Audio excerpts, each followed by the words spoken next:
Hello, Toads and Toadettes. Welcome to the second episode of Breakdown, the podcast that focuses on video games centralized around Nintendo series like Mario and Zelda. While those games are the main focus of this podcast, there are many others that can be discussed on this channel, even ones from other developers like Sony or Microsoft. We here at Breakdown have a love for all video games. Just like today's episode of Breakdown is about a game that, well, it's not necessarily related to Nintendo, it's licensed by them on their consoles. That game is SpongeBob Squarepants Battle for Bikini Bottom Rehydrated. That game came out, I believe, June 23rd, 2020, and it came out on PlayStation 4, Nintendo Switch, Android, iOS, Xbox One, Windows, even the Stadia, I believe. And it was developed by Purple Lamp Studios, Handy Games,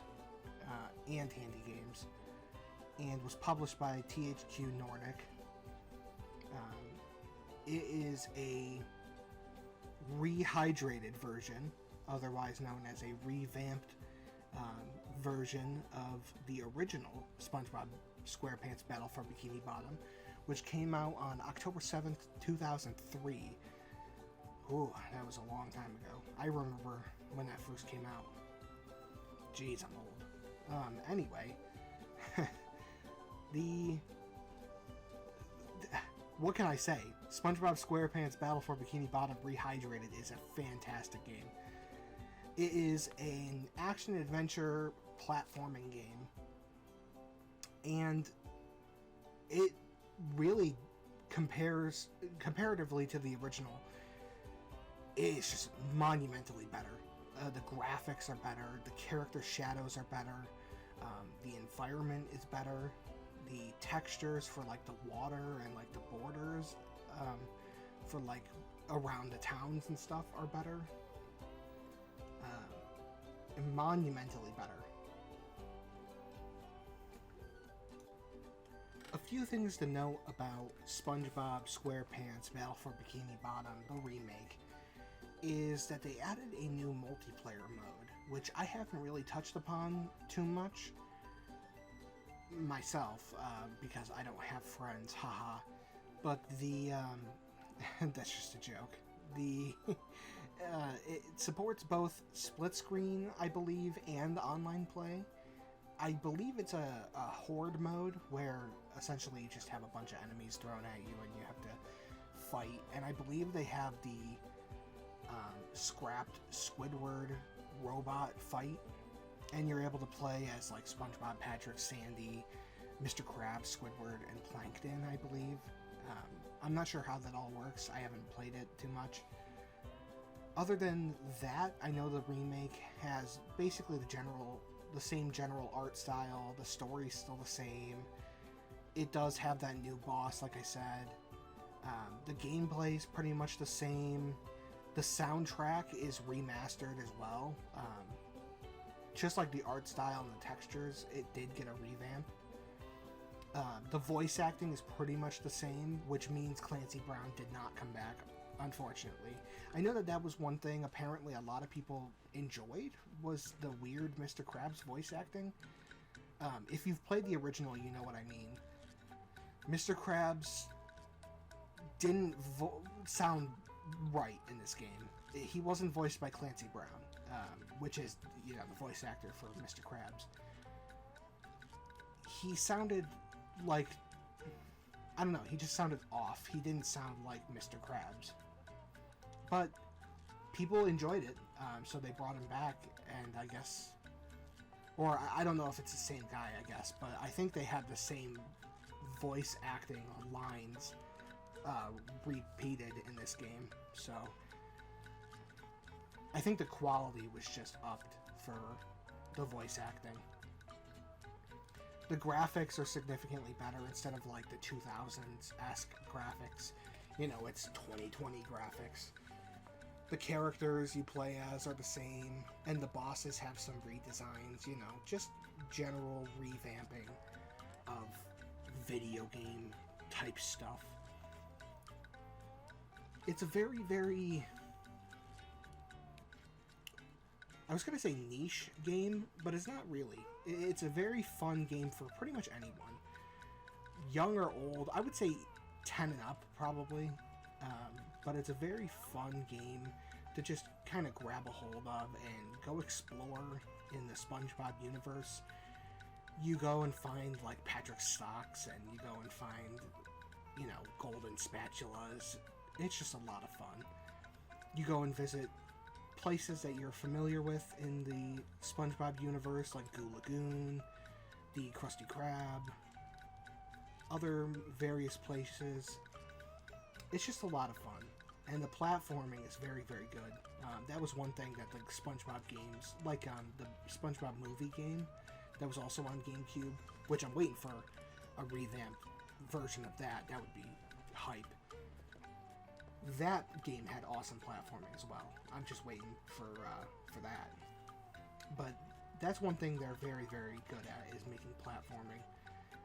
Which is another thing that's very similar to Mario, is platforming. Platforming is a very necessary thing in Mario.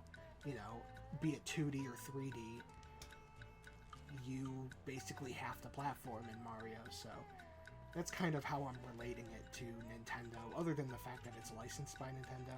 So one thing that I haven't touched upon in this discussion is the humor. The humor in this game is phenomenal. I know that the dialogue is practically the same as the original, but the humor in this game is just phenomenal.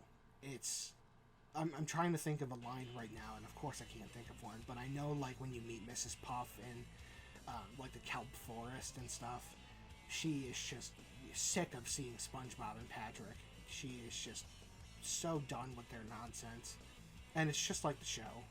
You know, the early seasons of SpongeBob were just top tier, just excellent shows, or excellent episodes, I should say. Essentially, the core gameplay involves collecting items and defeating the robots which have attacked various areas in Bikini Bottom, while crossing platforms and avoiding environmental hazards like spikes and flames. Some areas require different characters to beat, as each character has their own unique abilities. The player can control SpongeBob, Patrick, and Sandy.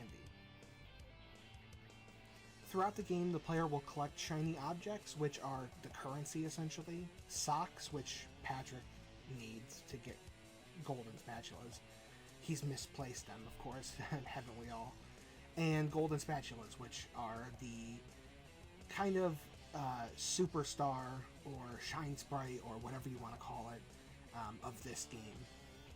Shiny objects are dropped by enemies and scattered throughout levels, and can be used to pay clams to progress through levels and unlock extra challenges. They can also be traded with Mr. Krabs for golden spatulas.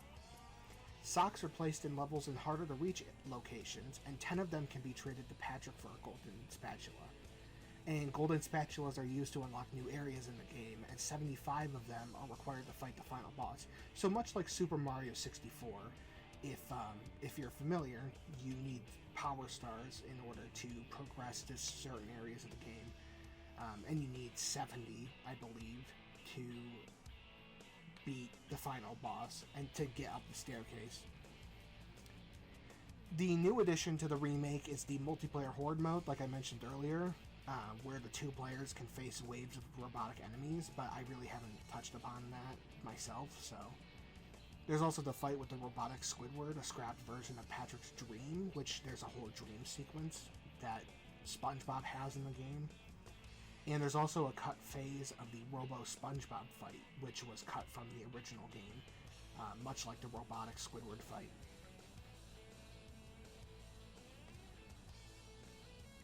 So believe it or not, SpongeBob Squarepants Battle for Bikini Bottom actually received mixed or average reviews. It's not that it's a bad game, according to people. Like, some people gave it, you know, like a 5 out of 10, a 6 out of 10. I believe Destructoid gave it a 6 out of 10.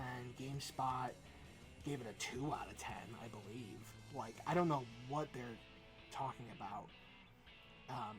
Hang on, I have a quote here. GameSpot wrote that, quote, remasters, ports, and remakes are nice because they make games more accessible to new audiences.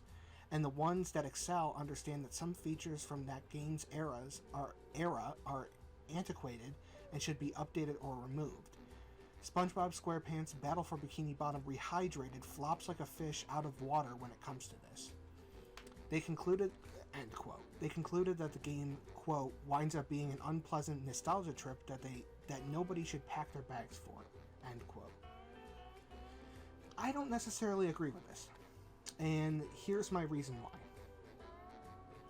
The nostalgia factor does play a huge role in why I enjoy this game, because I played this game a lot as a kid. However, this game is very well polished. It is a very, very good platformer.